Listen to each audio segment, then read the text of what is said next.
बातमी जळगावातून जळगावमध्ये टँकरच्या धडकेत दोघा जणांचा मृत्यू झालाय। संतप्त नागरिकांनी रास्ता रोको केलाय। भरधाव वेगाने जाणाऱ्या टँकरने मोटारसायकलला दिलेल्या धडकेत दोघा जणांचा मृत्यू झालाय। मोटारसायकल धडक दिल्यानंतर टँकरसह चालक फरार झाला। दरम्यान अपघात झाल्यानंतर संतप्त झालेल्या नागरिकांनी रास्ता रोको केलेला आहे। महामार्ग रोखून धरला होता आणि हा अपघात रात्रीच्या सुमारास अमळनेर नाकाजवळ झाला। त्याचबरोबर संबंधित अधिकारी जोपर्यंत घटनास्थळी येत नाहीत तोपर्यंत आंदोलन मागे घेणार नाही अशी भूमिका आंदोलकांनी घेतल्यामुळे रात्री उशिरापर्यंत महामार्गावर वाहनांच्या लांबच लांब रांगा लागलेल्या पाहायला मिळाल्या। जळगावमध्ये टँकरच्या धडकेत दोघा जणांचा मृत्यू झाल्याची माहिती समोर येते आणि या घटनेनंतर संताप व्यक्त होताना पाहायला मिळालाय।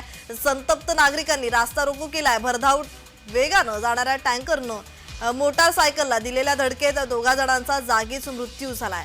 मोटारसायकलला धडक दिल्यानंतर टँकरसह चालक फरार झाला आणि दरम्यान अपघात झाल्यानंतर संतप्त झालेल्या नागरिकांनी रास्ता रोको आंदोलन करत महामार्ग रोखून धरलाय।